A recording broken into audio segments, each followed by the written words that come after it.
I stepped out of the yellow taxicab and immediately felt my stomach drop. The familiar sight of my grandparents' pristine white colonial house should have brought comfort, but instead dread washed over me as I realized what I had to face. The late afternoon sun cast long shadows across their perfectly manicured lawn, and I could already see Grandpa Harold's silhouette through the front window, probably wondering why I had not pulled into their circular driveway with the silver BMW they had given me just 2 months ago for my 30th birthday. My hands trembled as I paid the taxi driver, knowing that within minutes, I would have to explain why I no longer had the most generous gift anyone had ever given me. The weight of shame pressed down on my shoulders like a heavy blanket. How could I tell him that my own mother had forced me to hand over the keys to my sister Jessica, claiming she needed it more for her new marketing job downtown? How could I admit that I had been too weak to stand up to her manipulative tactics? The front door swung open before I even reached the porch steps. Grandpa Harold stood there in his usual weekend attire, a navy blue polo shirt and khaki pants. His silver hair perfectly combed despite being 78 years old. His sharp blue eyes immediately scanned behind me, searching for the vehicle that should have brought me here. "Newton?" he said with genuine confusion. "Why did you come by taxi? What happened to the BMW we gave you for your birthday?" Before I could even open my mouth to begin the humiliating explanation, the sound of a car engine drew our attention to the street. My mother Sarah emerged from her white Honda Accord, practically bouncing with an energy that made my stomach churn. She always seemed happiest when she was about to deliver news that would somehow benefit her favorite daughter at my expense. "Harold?" she called out cheerfully as she approached the front steps. Her blonde hair freshly styled and her smile too bright. "So wonderful to see you on your anniversary. 70 years of marriage. How remarkable." Grandpa Harold nodded politely but kept his gaze fixed on me clearly, still waiting for an answer about the missing BMW. I opened my mouth again, ready to explain the painful truth, but my mother stepped right up beside me and spoke first. "Oh, that car belongs to her sister now," she announced with the kind of casual tone someone might use to discuss the weather. Jessica needed reliable transportation for her new position, and Newton was so generous to let her have it. The words hit the air like a slap. I watched as Grandpa Harold's expression shifted from confusion to something much darker. His jaw tightened, and those piercing blue eyes that had seen combat in Vietnam began to narrow with an intensity I had rarely witnessed. The silence that followed felt heavy and dangerous. Grandma Martha appeared behind him, wiping her hands on a floral apron and smiling warmly until she noticed the tension radiating from her husband. At 85, she still moved with grace, though I could see concern clouding her gentle features as she sensed something was terribly wrong. Grandpa Harold stayed silent for what felt like an eternity, his gaze moving slowly from my mother's artificially bright smile to my mortified expression. I could practically see the wheels turning in his mind, that sharp military intelligence that had served him so well throughout his life, now focused on this family situation with laser precision. Finally, he spoke, his voice low and controlled in a way that made the hair on my neck stand up. "We need to go inside and have a serious conversation, right now." The walk into my grandparents' living room felt like a death march. The familiar scent of Grandma Martha's vanilla candles and the sight of family photos lining the mantelpiece should have been comforting, but instead everything felt charged with an electric tension that made my skin crawl. Grandpa Harold gestured for everyone to sit on the burgundy leather furniture that had been in this room for as long as I could remember. "I want the truth," Grandpa Harold said, his voice carrying the authoritative tone he had used as a master sergeant in the Army. "The complete truth about what happened to that BMW, and I want it now." My mother Sarah perched on the edge of the sofa, maintaining her saccharine smile despite the obvious shift in atmosphere. "Harold, really, there's nothing dramatic about it. Newton simply decided to be generous to his sister. Family helping family. Isn't that what you always taught us?" I felt something crack inside my chest. The manipulation, the way she twisted every situation to make herself look like the victim or the wise family matriarch, had been going on for so long that I had almost accepted it as normal.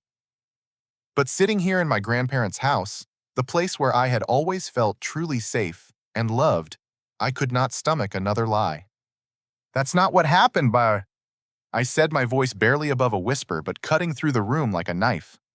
Grandpa Harold leaned forward in his recliner, his full attention focused on me. Go on, Newton. Tell me exactly what happened. The whole story came pouring out like water through a broken dam.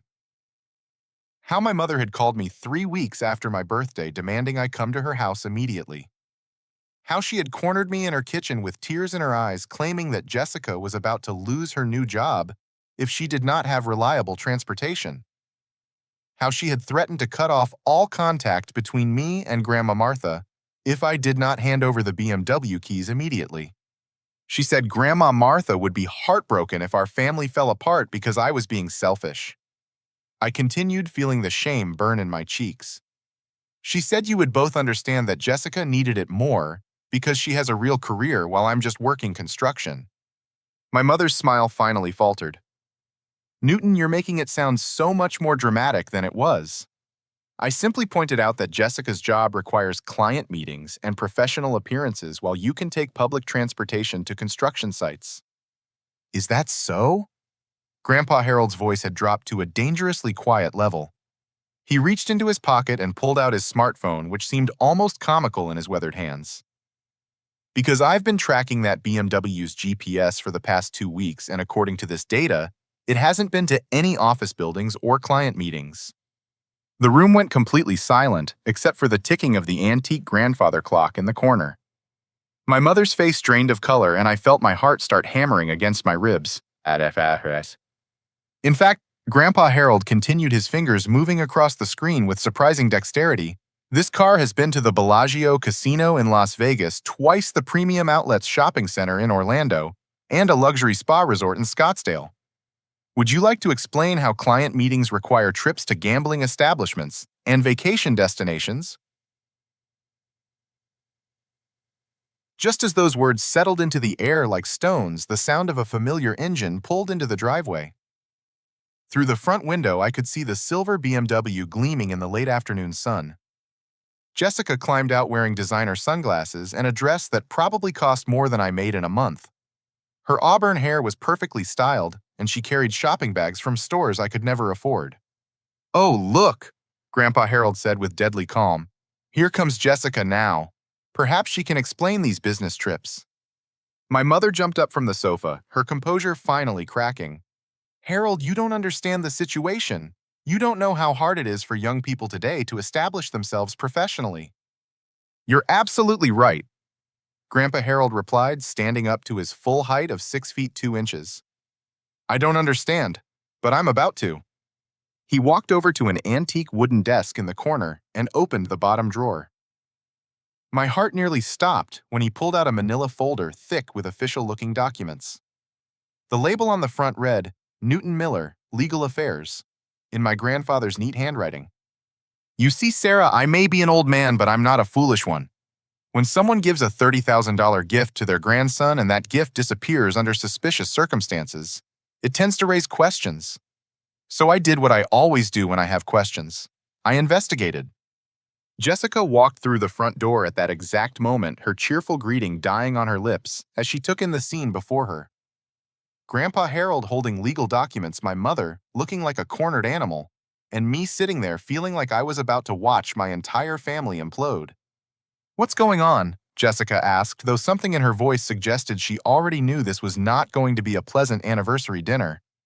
We're discussing your business trips, Grandpa Harold replied coolly. And we're also discussing something much more serious. 6 months ago, Sarah, you sold Newton's childhood home, the one your sister left to him when she died, the one that was supposed to be his inheritance. You forged his signature on the deed transfer and pocketed the proceeds, $120,000. The folder hit the coffee table with a soft thud that sounded like thunder in the silence that followed. I felt the world tilt sideways as the words sank in. My childhood home. The little yellow house where I had lived with my aunt who raised me after my parents died. Gone. Sold without my knowledge. That money, Grandpa Harold continued, his voice growing harder with each word, has been funding Jessica's lifestyle for the past 6 months. The BMW was just the latest gift purchased with Newton's own inheritance money. Grandma Martha's hand flew to her mouth. and she sank back into her chair as if the weight of this revelation was too much to bear. Jessica's shopping bag slipped from her fingers and scattered across the hardwood floor, designer clothes spilling out like evidence of betrayal. My mother Sarah looked around the room like a trapped animal, her eyes wild and desperate. "You don't understand," she said, her voice rising to a near shriek. "Jessica has potential. She has opportunities. Newton is just a construction worker who will never amount to anything more. I was securing the family's future." The sound of Grandpa Harold's hand slamming against the desk made everyone jump. His face was red with a fury I had never seen before, and when he spoke, his voice carried the authority of someone who had commanded soldiers in wartime. "Get out," he said. "Both of you. Get out of my house right now and don't come back until you're prepared to return every penny you've stolen from my grandson." The next morning brought a phone call that changed everything. I was sitting in my tiny apartment, still reeling from the previous night's revelations, when Grandpa Harold's voice came through my phone with an urgency I had never heard before. "Newton, I need you to meet me at Dr. Brennan's office in 1 hour. There's something important we need to discuss, and I need you there." My stomach dropped. At 78 years old, any urgent medical appointment could mean the worst possible news. I had already lost so much family, and the thought of losing Grandpa Harold felt like it might break whatever was left of me. Dr. Robert Brennan had been the family physician for over 30 years. His office sat in a modest medical building downtown, decorated with the kind of reassuring artwork and motivational posters that were supposed to make serious medical discussions feel less terrifying. When I arrived, Grandpa Harold was already in the waiting room, looking more serious than I had ever seen him. "What's wrong?" I asked immediately. "Are you sick? Do you need surgery?" He shook his head and placed a reassuring hand on my shoulder. "It's not what you think, Newton, but I need Dr. Brennan to explain some things to both of us. Medical things that I think you have a right to know." When we were called back to the examination room, Dr. Brennan looked unusually grave. He was a tall, thin man with graying hair and kind eyes behind wire-rimmed glasses. But today, those eyes carried a weight that made my heart race. "Harold asked me to run some tests based on concerns he's been having." Dr. Brennan began settling behind his desk with a thick medical file. "Tests related to family medical history and genetic markers." I looked back and forth between them, confusion mounting. "I don't understand." "What kind of tests? What family medical history?" Grandpa Harold took a deep breath and pulled out another manila folder, this one even thicker than the legal documents from the previous night. "Newton, for the past few months I've been having some concerns about inconsistencies in our family's medical records. Things that didn't add up when I compared your health information with what I knew about your mother's side of the family." Dr. Brennan opened the file on his desk and spread out several pages of what looked like test results and official documents. The clinical atmosphere of the room suddenly felt suffocating. "We need to run some tests right away," Dr. Brennan said, his voice carrying the kind of professional concern that doctors use when they've discovered something they wish they hadn't. "What I'm seeing shouldn't be there." "What do you mean?" I asked, though something deep in my gut already knew this was about to shatter whatever remained of my understanding about my family. Grandpa Harold reached over and took my hand, something he had not done since I was a small child. "Newton, I've had your DNA tested, privately, without anyone's knowledge." The words hit me like a physical blow. "You did what? Why would you do that?" "Because," he said, his voice heavy with a sadness I had never heard from him before, "I've suspected for years that Sarah has been lying about something fundamental. Something about who you really are." Dr. Brennan cleared his throat and looked directly at me. "Newton, the DNA results show conclusively that you are not biologically related to Sarah Miller. Not as her son, not as her nephew, not in any way." I felt like the floor had disappeared beneath me.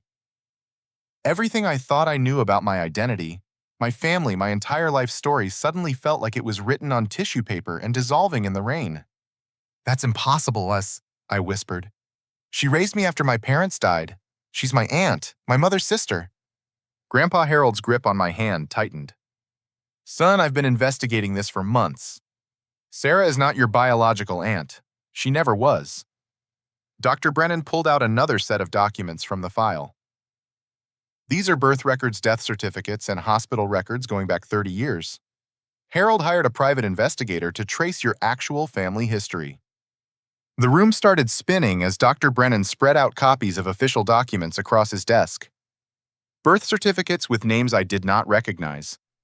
Death certificates that told a story completely different from what I had been told my entire life. Your real mother, Grandpa Harold said gently, was named Patricia Williams. She was Sarah's sister, but she died in a car accident when you were 3 years old, just like Sarah told you. But here's what she never told you. Patricia had been estranged from Sarah for years because of financial disputes.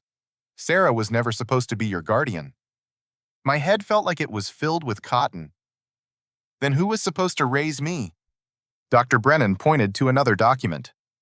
According to legal records, your mother Patricia had designated Harold and Martha Miller as your guardians in the event of her death. Sarah Miller had no legal claim to custody, but she somehow convinced the courts that she was the appropriate family member to take you in. How is that even possible? I asked, though part of me already knew the answer would involve the same kind of manipulation and deception I had been experiencing my entire life. Because Grandpa Harold said, his voice filled with barely contained anger. Sarah forged documents. She presented false evidence to the family court system claiming that your real guardians were unfit due to my military service requiring frequent relocations. She convinced a judge that you needed stability with a local family member. The medical office suddenly felt too small, too warm, too full of information that was reshaping everything I thought I understood about myself. I looked at Grandpa Harold, this man who had always been the most stable, loving presence in my life, and realized he had been fighting for me since before I was old enough to understand. There's more, Dr. Brennan said quietly. The DNA tests also revealed information about a trust fund that was established for you by your biological parents. A trust fund that Sarah has been accessing illegally for nearly 30 years. I stared at him, unable to process any more revelations. A trust fund? Grandpa Harold nodded grimly. Your real parents, Patricia and David Williams, were not poor like Sarah always told you. They were successful business owners who established a substantial trust for your education and future. Sarah has been forging your signature since you turned 18 to withdraw money from that account. The weight of 3 decades of lies pressed down on me like a collapsing building. Every story I had been told about my childhood, every explanation about why money was always tight, every reason why I could not afford college or better opportunities.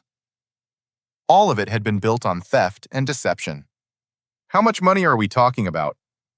I asked, though I was not sure I wanted to know the answer. Dr. Brennan consulted another document. According to the bank records Harold's investigator obtained, the trust fund currently contains over $2.3 million. Your biological parents were quite successful, and they wanted to ensure your future was secure. I felt like I was drowning in information. $2.3 million. Money that should have paid for college, helped me start a business, allowed me to build the kind of life I had only dreamed about. Instead, I had been living paycheck to paycheck, while Sarah and Jessica enjoyed a lifestyle funded by my own inheritance. Grandpa Harold squeezed my hand again. Son, I know this is overwhelming, but there's something else you need to understand. Sarah has not just been stealing your money. She's been systematically destroying any evidence of your real family history. She burned all of your mother's photographs, threw away personal belongings, and told you lies about who Patricia and David really were. The thought of lost family photos and memories that I would never be able to recover hit me harder than all the financial betrayal combined. I had grown up with no real sense of connection to my biological parents because Sarah had erased them from my life completely. Why? I asked, my voice breaking. Why would she do all of this? Dr. Brennan and Grandpa Harold exchanged a look that suggested there was still more to this story. More revelations that would continue to unravel everything I thought I knew about my life.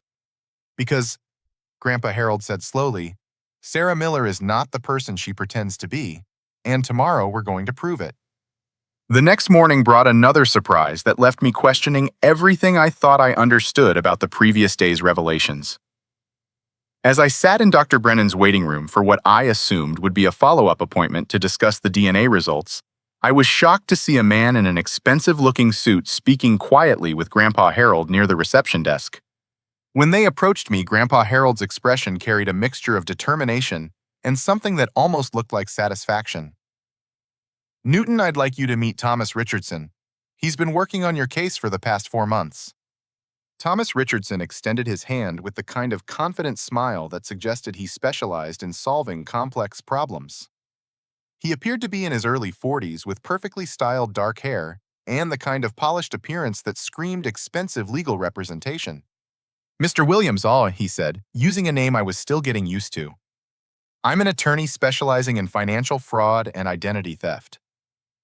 Your grandfather hired me to investigate some discrepancies in your family's financial history. I looked back and forth between them, confusion mounting again. I thought we were here to discuss the DNA results and medical history. Grandpa Harold placed a hand on my shoulder with a gentleness that contrasted sharply with the intensity in his eyes. Son, I need to confess something to you. Yesterday's medical appointment was not entirely what it seemed.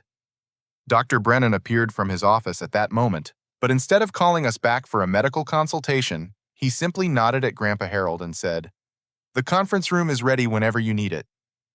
Conference room. I repeated, feeling like I was missing crucial pieces of an increasingly complex puzzle.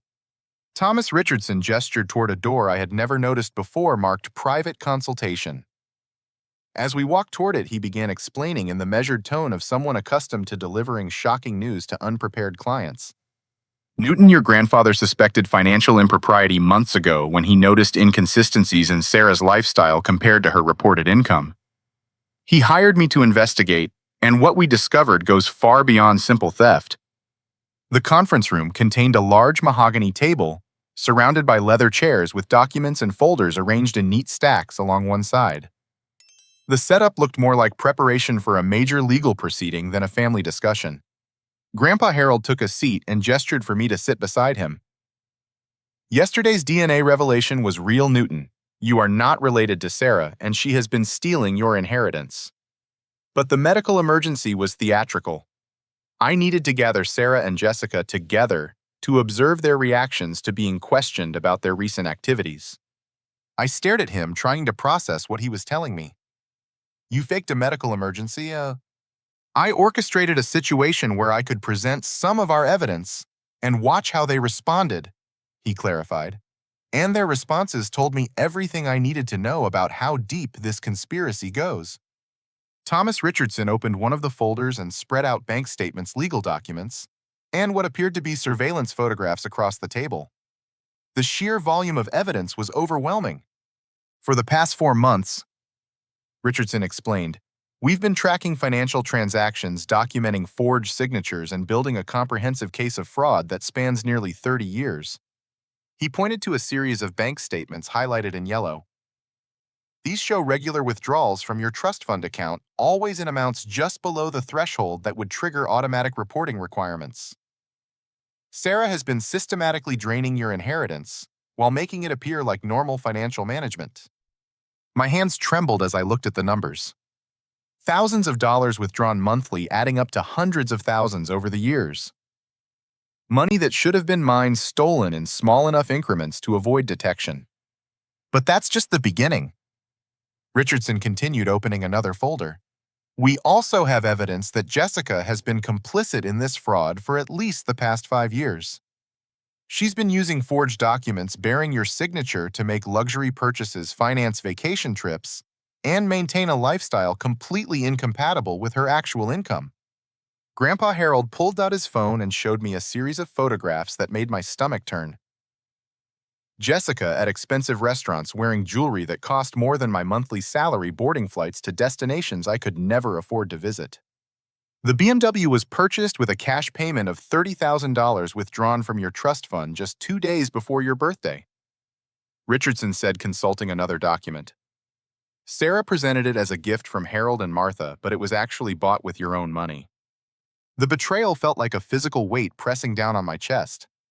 Not only had they stolen my car, but they had used my own inheritance money to buy it, then manipulated me into believing it was a generous gift from my grandparents.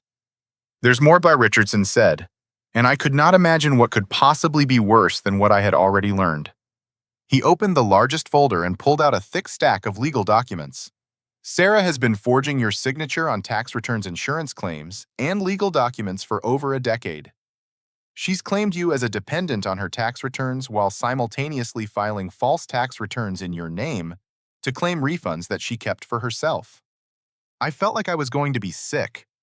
The scope of the deception was so vast, so systematic, that it was almost impossible to comprehend. Every aspect of my financial life had been manipulated and controlled by someone I had trusted completely. How much money are we talking about in total?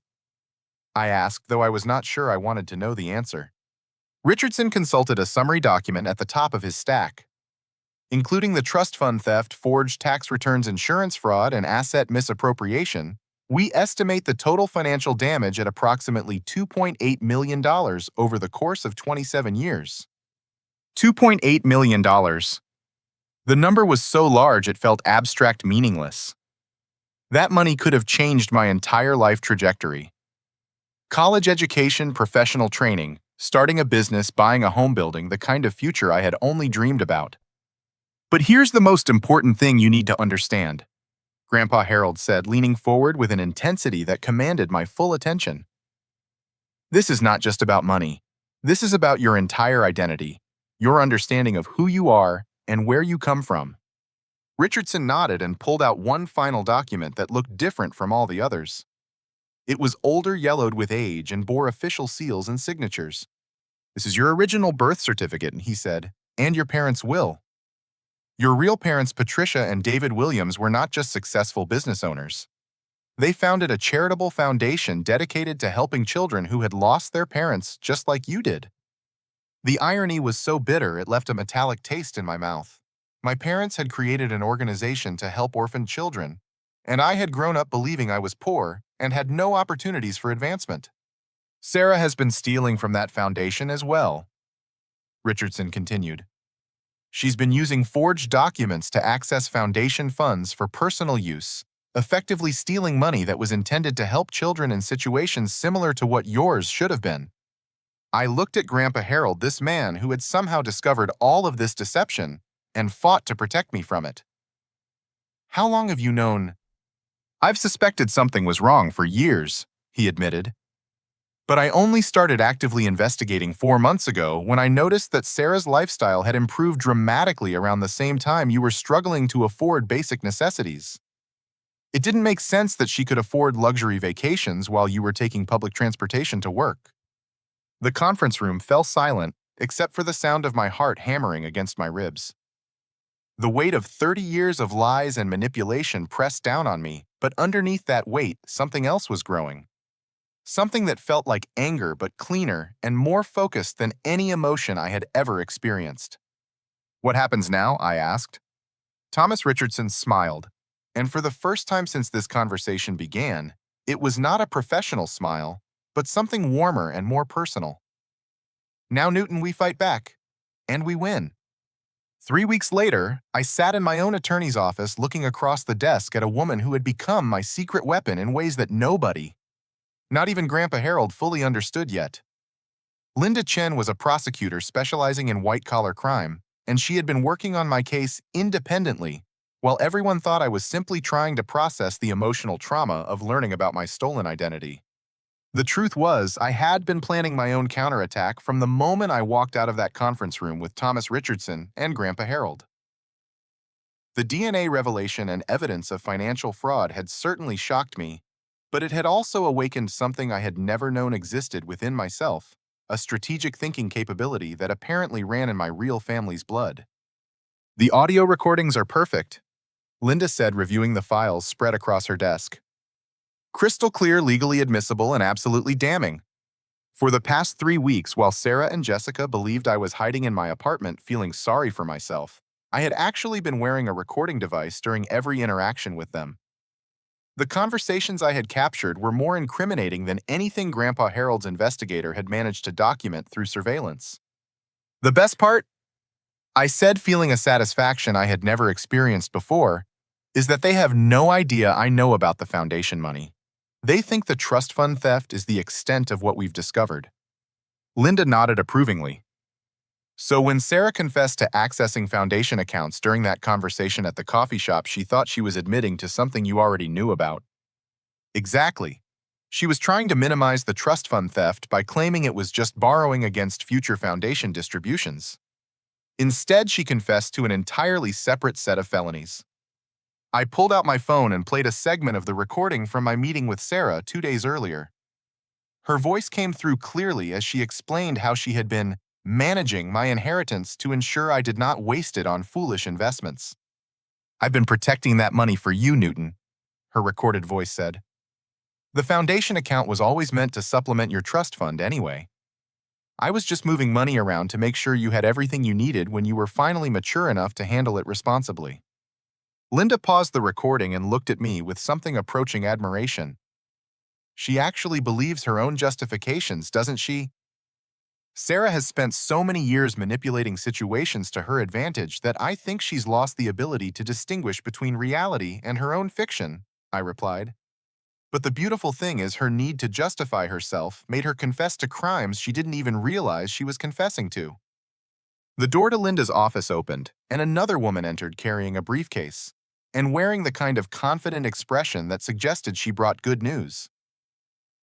This was Detective Maria Santos from the Financial Crimes Unit, and she had been coordinating with Linda to build the criminal case, while Thomas Richardson focused on civil recovery. "The bank records came through," Detective Santos announced, settling into the chair beside me. "We now have documentation going back 30 years showing the pattern of fraudulent withdrawals and forged signatures." She opened her briefcase and pulled out several thick folders. "But more importantly, we have proof that Sarah has been using your social security number to establish credit accounts that you never knew existed." I felt that familiar sensation of the ground shifting beneath me. "What kind of credit accounts?" "Credit cards, personal loans, even a mortgage on a property in Florida that she purchased using your name and credit history," Detective Santos explained. "You've been unknowingly responsible for over $200,000 in debt that Sarah accumulated for her own use." The financial manipulation was even more extensive than anyone had imagined. Not only had Sarah been stealing my money, but she had also been destroying my credit and creating debt obligations that could have ruined my financial future for decades. "However, Kat," Detective Santos continued with a smile that suggested she enjoyed delivering good news as much as she hated financial predators. "Because we can prove these debts were fraudulently created, they'll be eliminated as part of the criminal case. Your credit report will be completely cleared." Linda opened another file and spread out what appeared to be a timeline of criminal activities.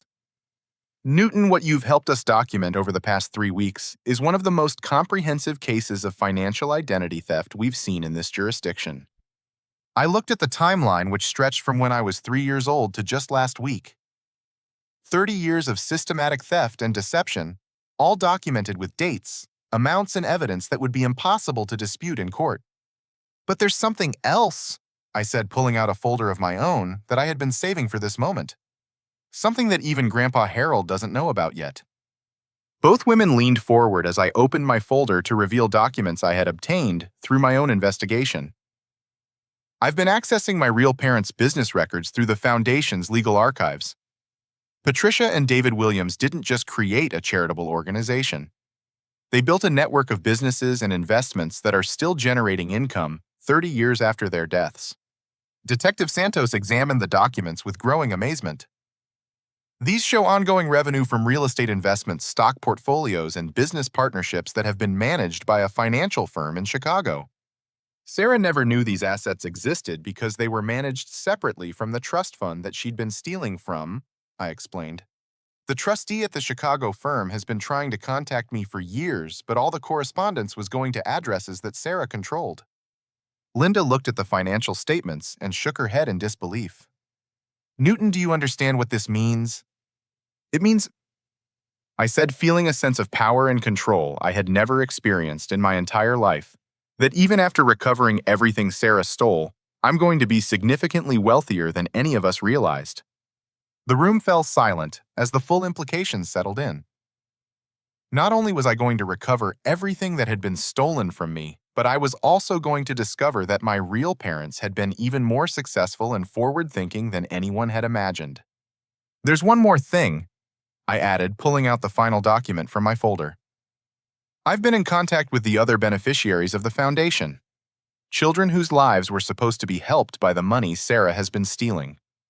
Detective Santos looked at the list of names and case files I had compiled. These are children who were denied educational scholarships, medical assistance, and housing support because the foundation funds were being diverted.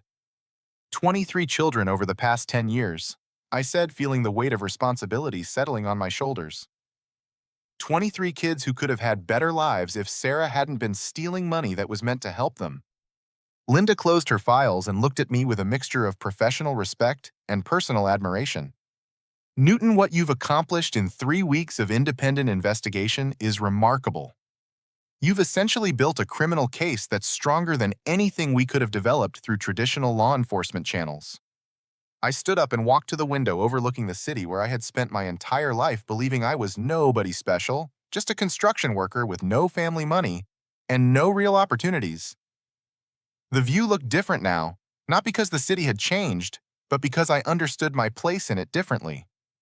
Tomorrow morning, I said, turning back to Linda and Detective Santos, we're going to arrest Sarah and Jessica, and they're going to discover that the person they thought they could manipulate and control has become someone they never expected to deal with. Detective Santos smiled and began packing up her files. Newton, I have to ask, how does it feel to know that you're about to completely turn the tables on people who have been exploiting you your entire life? I thought about that question for a long moment, considering the transformation that had taken place within me over the past month. It feels like I'm finally becoming the person I was always supposed to be. The knock on Sarah's front door came at 7:30 in the morning, just early enough to ensure she would be home, but late enough to guarantee she would be completely unprepared for what was about to happen. I watched from across the street as Detective Santos and 2 uniformed officers approached the modest ranch house that Sarah had been renting since selling my childhood home without my knowledge. Grandpa Harold stood beside me, his military bearing evident in the way he observed the scene unfolding before us. "Are you ready for this, son?" "I've been ready my entire life," I replied, though I had only recently understood what I was ready for. The door opened to reveal Sarah in her bathrobe, her hair still messy from sleep, and her face showing the kind of confusion that suggested she had not been expecting company. Through the open door, I could hear Detective Santos identifying herself and explaining that she had warrants for the arrest of both Sarah Miller and Jessica Miller on charges of financial fraud, identity theft, and embezzlement. "There must be some mistake," Sarah's voice carried across the quiet residential street. "I haven't done anything wrong." "Mrs. Miller, you have the right to remain silent," Detective Santos replied in the measured tone of someone who had delivered these words thousands of times before. What Sarah did not know, what she could not have known, was that this arrest was the culmination of a plan that had been developing for far longer than she realized. As Detective Santos placed handcuffs on Sarah's wrists, I pulled out my phone and called Jessica. "Newton?" Jessica's voice was thick with sleep and confusion. "What's wrong? Why are you calling so early?" "Jessica, I need you to come to Mom's house right away. There's been an emergency." "What kind of emergency? Is she okay?" "Just come now," I said, injecting the right amount of panic into my voice to ensure she would not hesitate. "Please hurry." 20 minutes later, Jessica's BMW, the BMW that should have been mine, pulled into Sarah's driveway just as the first police car was preparing to leave with Sarah in the back seat. Jessica's face went white as she realized what she was driving into. Detective Santos approached Jessica's car with the same professional demeanor she had shown with Sarah. "Jessica Miller." "Yes," Jessica replied weakly, though she was clearly beginning to understand that this was not the kind of emergency she had been expecting. "You're under arrest for conspiracy to commit fraud, identity theft, and embezzlement." As the second set of handcuffs clicked into place, I walked across the street with Grandpa Harold Thomas Richardson and Linda Chen. The entire team that had been working to expose the truth was now witnessing its culmination. "Newton!" Sarah called out from the back of the police car, her voice filled with a desperate confusion that might have tugged at my heartstrings a few weeks earlier. "What's happening? Why aren't you helping us?" I approached the car and looked through the window at this woman who had shaped my entire understanding of myself and my place in the world through 3 decades of carefully constructed lies. "Sarah," I said calmly, "I know everything." Her eyes widened as the full implication of those words settled in. What do you mean everything? I know you're not my biological aunt.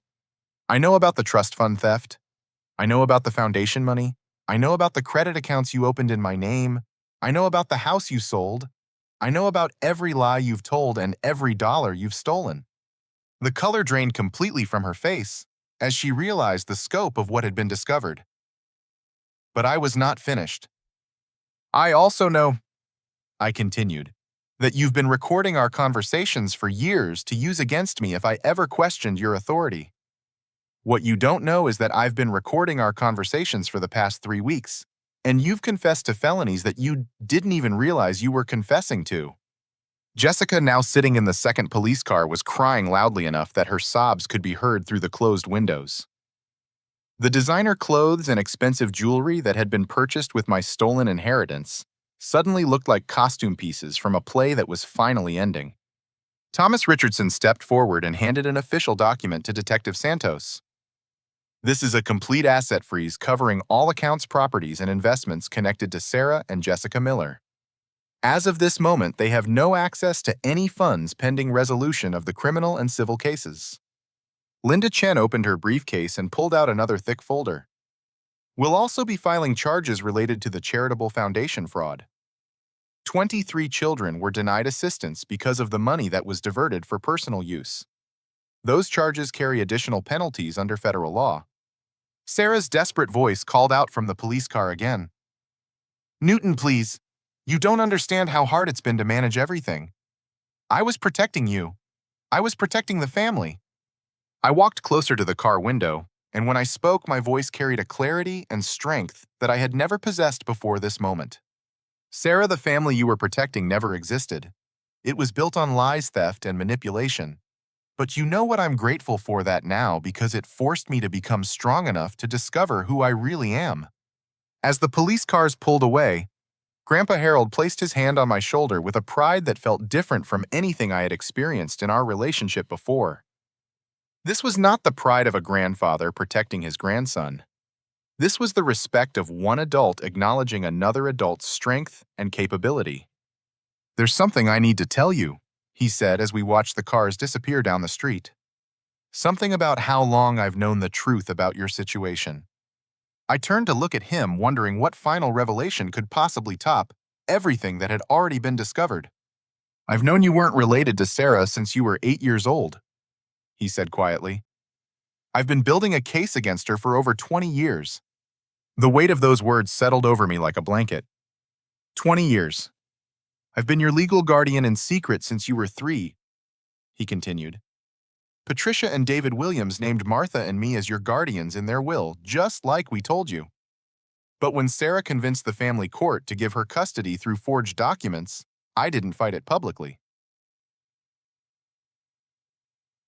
I stared at him, trying to process this information. Why not? Grandpa Harold's expression grew serious in the way it did when he was about to explain something important about life and human nature. Because I realized that Sarah would eventually reveal her true character, and when she did, you would need to be strong enough to handle the truth and fight back on your own terms. You've been protecting me by letting her think she was getting away with everything. I've been documenting everything, building evidence, and waiting for you to become the man you needed to be to reclaim your life, he confirmed. And 3 weeks ago, when you started your own investigation instead of just accepting what had happened to you, I knew you were ready. Thomas Richardson, who had been quietly observing this conversation, stepped forward with a smile. Newton, there's one more thing you should know. The trust fund and business assets we've recovered are just the beginning. Your parents' charitable foundation is about to receive a settlement from Sarah's assets that will allow it to help more children than ever before. I looked around at these people who had been working to protect and empower me, and I realized that this was what real family looked like. Not the toxic manipulation I had grown up with, but a network of people committed to supporting each other's growth and success. So what happens now? I asked.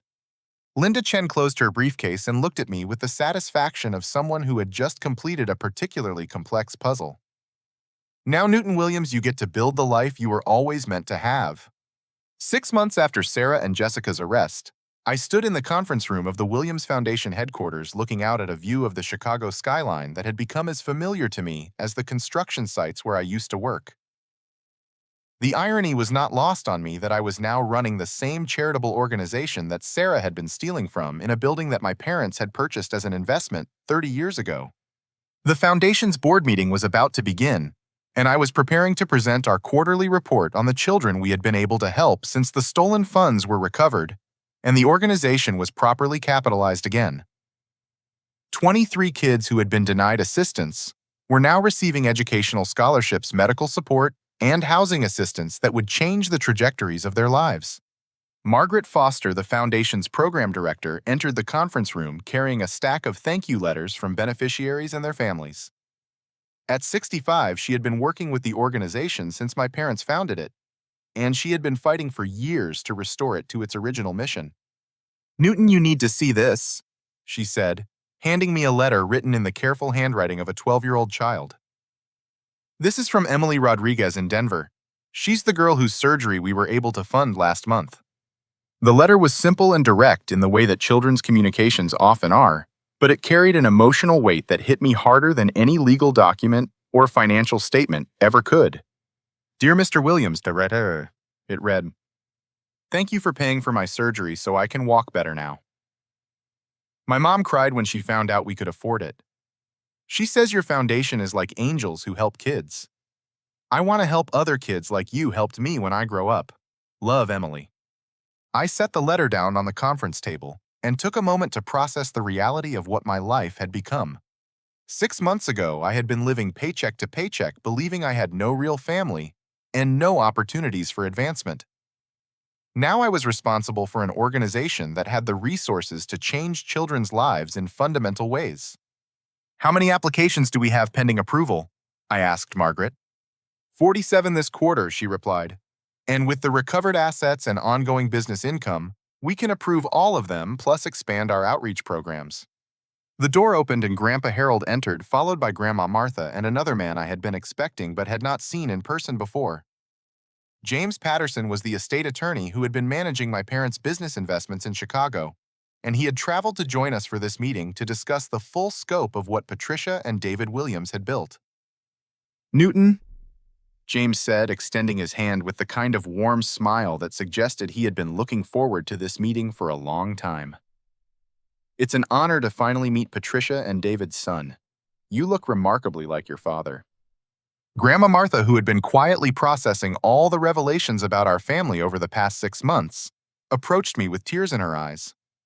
"Harold told me about your latest decision regarding Sarah and Jessica. I wanted to discuss it with you." "What decision?" Margaret asked, clearly sensing this was about something significant.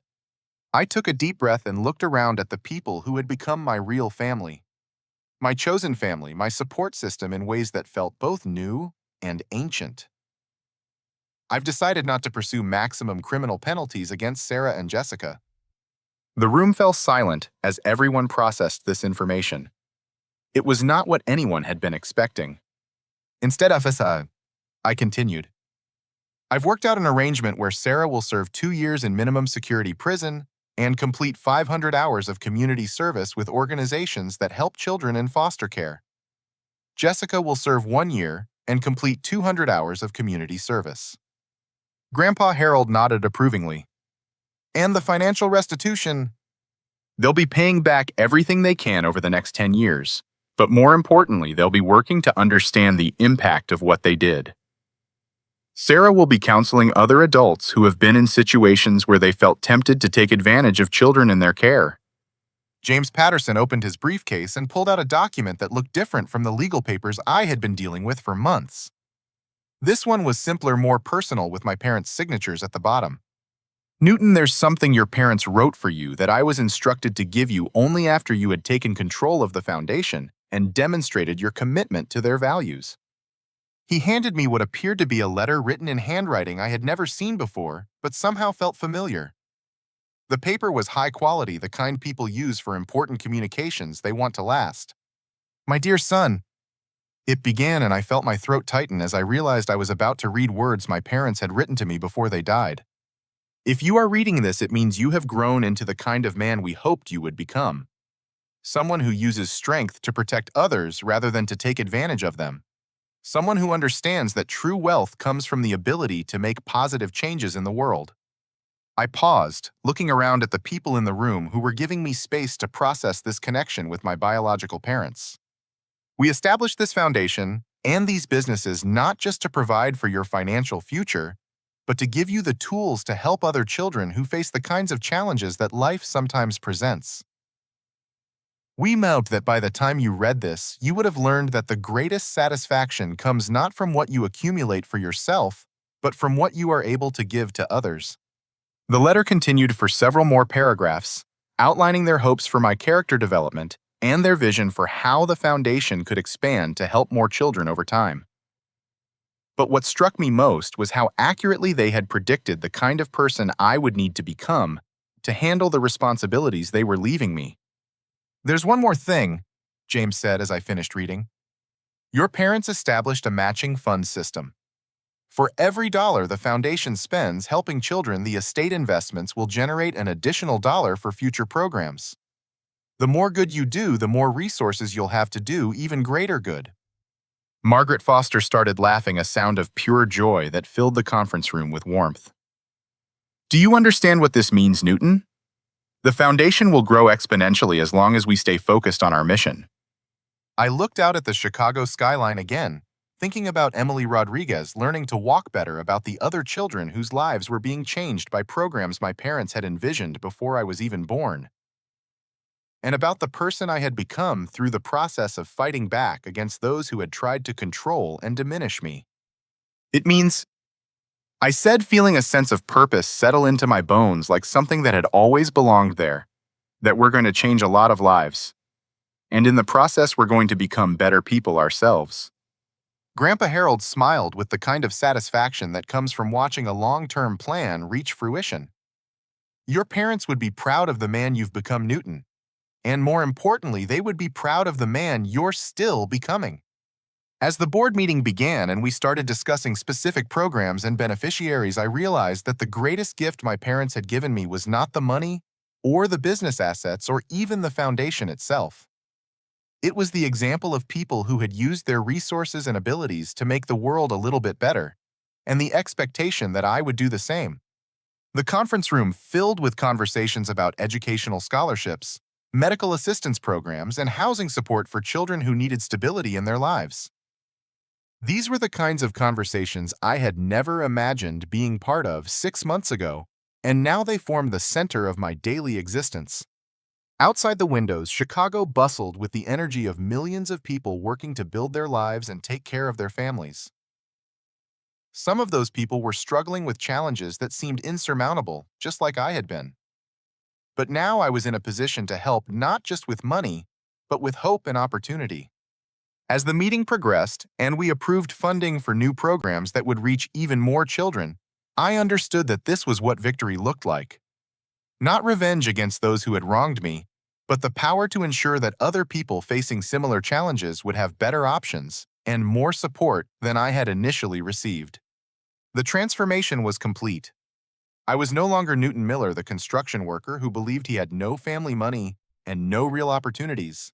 I was Newton Williams, son of Patricia and David Williams, guardian of their legacy, and steward of resources that could change lives for generations to come. 1 year later, I stood in front of the full-length mirror in my new bedroom, adjusting the tie for my wedding ceremony, and marveling at how completely my life had transformed since that afternoon when I had arrived at my grandparents' house in a taxi.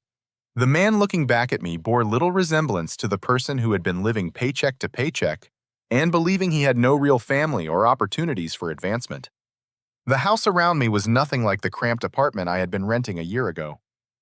This was a restored Victorian mansion that had belonged to my parents, returned to me as part of the asset recovery process, and renovated to serve as both a comfortable home and a meeting place for foundation business.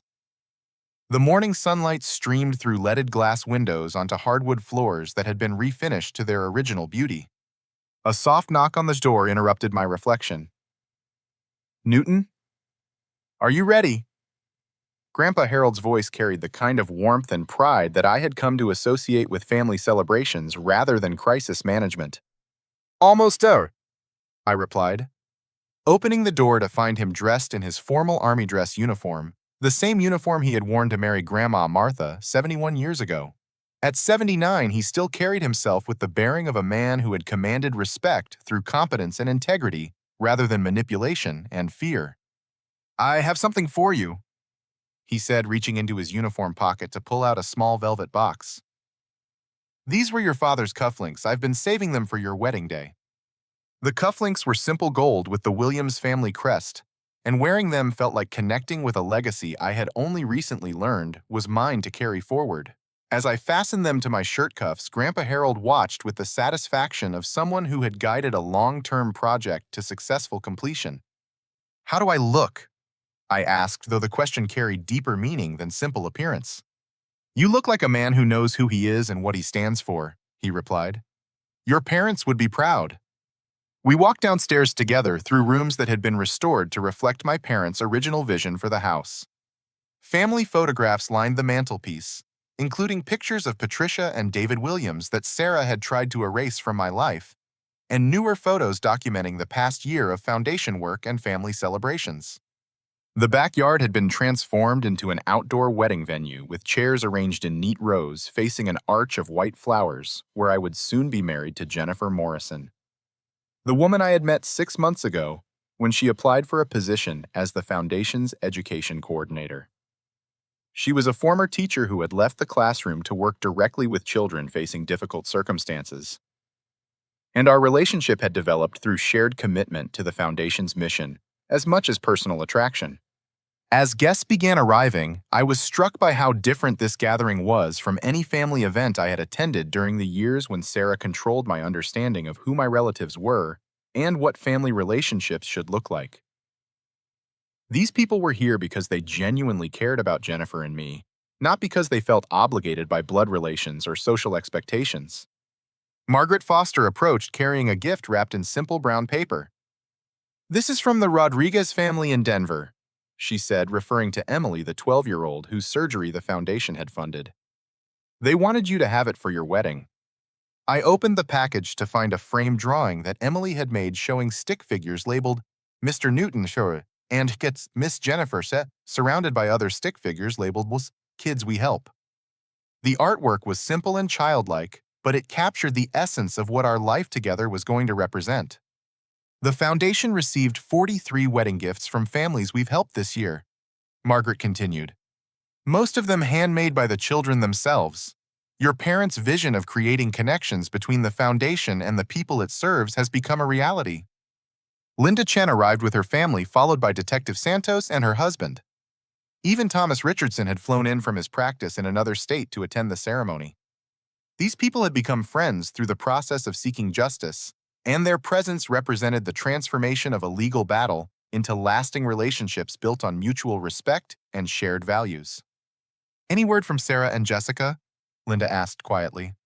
"Sarah sent a letter last week," I replied. "She's completing her community service work at a children's shelter, and she says it's helping her understand what she put me through. Jessica is working as a bookkeeper for a nonprofit organization and paying back what she can afford monthly." "How do you feel about that?" Detective Santos asked. I considered the question carefully. 6 months ago, I had been focused on punishment and retribution. But watching the Foundation expand its programs and seeing the impact on children's lives had shifted my perspective toward rehabilitation and redemption. "I feel like justice is being served," I said finally. "They're being held accountable for what they did, but they're also learning to contribute something positive instead of just taking from others." The sound of string music indicated that the ceremony was about to begin. Jennifer appeared at the back door wearing a simple white dress that emphasized her natural beauty and warm personality, rather than trying to create artificial drama. She had insisted on a small, intimate wedding, focused on the people who mattered most, rather than an elaborate production designed to impress acquaintances. As I took my place at the flower-covered arch, I looked out at the faces of people who had become my chosen family. Grandpa Harold and Grandma Martha in the front row, holding hands like newlyweds despite their advanced age. Margaret Foster and the Foundation board members who had welcomed me into work that gave my life meaning and purpose. legal professionals who had fought to recover what was stolen and establish justice, new friends who had entered my life through the Foundation's work. Jennifer walked down the makeshift aisle accompanied by her father, a retired school principal who had raised her to believe in the importance of education and service to others. When she reached the arch and took my hands, I felt a sense of completeness that had nothing to do with romantic fulfillment, and everything to do with finding my place in a community of people committed to making the world better. Grandpa Harold had insisted on officiating the ceremony, having obtained the necessary credentials through an online ministry program. His words were simple and direct, focusing on the commitment Jennifer and I were making, not just to each other, but to the values and work that had brought us together. Marriage, he said, looking directly at both of us, is not just about two people finding happiness together. It's about two people becoming stronger together than they could be apart so they can contribute more to the world around them. When we exchanged vows, Jennifer's words reflected the practical optimism that had drawn me to her. Newton, I promise to support your commitment to helping children who face challenges, and I promise to build a life with you that honors the legacy your parents created. My own vows were shorter but came from a place deeper than I had known existed within me. Jennifer, I promise to be worthy of the second chance I've been given at family, and I promise to use everything I've learned about overcoming adversity to help us build something beautiful together. As we kissed and turned to face our guests as a married couple, I caught sight of something that made my heart nearly skip a beat. The silver BMW was parked in the driveway, polished and gleaming in the afternoon sun. After all the legal proceedings were complete, I had decided to keep the car not as a symbol of what had been stolen from me, but as a reminder of how much I had grown through the process of fighting back and reclaiming my life. The reception was held in the same backyard, with tables arranged under string lights and conversations flowing between Foundation work, family stories, and plans for the future. Margaret Foster announced that the Foundation had just received approval for a new program that would provide college scholarships specifically for children who had been in foster care, and Jennifer revealed her plan to develop an educational curriculum that would help young people develop the kind of critical thinking skills that could protect them from manipulation and financial exploitation. As the evening progressed and guests began sharing stories and toasts, I realized that this celebration represented more than just a wedding. It was a commemoration of transformation of justice, achieved through persistence and courage, and of a future built on the foundation of truth rather than deception. Linda Chen raised her glass for a toast that captured the essence of what the past year had taught all of us. To Newton and Jennifer, whose love story proves that sometimes the greatest gifts come disguised as trials, and that the strongest families are built on loyalty and shared values rather than biology and obligation. Detective Santos added her own perspective. To the reminder that fighting back doesn't mean seeking revenge. It means standing up for truth and justice while maintaining the compassion to help others learn from their mistakes. When it was my turn to speak, I looked around at faces that had become familiar over the past year through crisis and celebration, struggle and triumph. These people had witnessed my transformation from victim to victor, from someone who accepted manipulation to someone who insisted on truth and accountability. A year ago, I thought I understood what family meant and what my life was supposed to look like. I was wrong about almost everything, but being wrong about those things forced me to discover who I really was and what I was capable of becoming. I paused to look at Jennifer, whose smile reminded me that the future we were building together was based on authentic connection rather than the twisted dynamics I had grown up accepting as normal. I learned that true strength comes not from avoiding pain, but from facing it honestly and using it to become better. I learned that real family is defined by people who support your growth rather than people who benefit from keeping you small. And I learned that the greatest satisfaction comes from using whatever advantages you have to help other people overcome their challenges. As the celebration continued into the evening with dancing and conversation, and the kind of joy that comes from being surrounded by people who genuinely care about your happiness, I reflected on the journey that had brought me to this moment. The little boy who had been told his parents were poor and had left him. Nothing had become a man who understood that his greatest inheritance was not money, but the example of people who had used their resources to make positive changes in the world. The young adult who had been manipulated and controlled through false information about his identity had become someone who insisted on truth and transparency in all his relationships. The construction worker who had believed he had no real opportunities had become the guardian of a legacy that could impact generations of children facing difficult circumstances. As Jennifer and I prepared to leave for our honeymoon, a trip to visit foundation programs in 3 different states, so we could see firsthand how the work was impacting real families, I took one last look at the house that had been restored to its original purpose as a gathering place for people committed to service and community. The silver BMW waited in the driveway, no longer a symbol of manipulation and theft, but a reminder of perseverance and the power of fighting back with intelligence and integrity.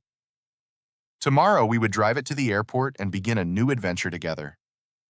But tonight, it simply represented the distance I had traveled from that afternoon when I had arrived at my grandparents' house in a taxi, ashamed and defeated and unaware of my own strength.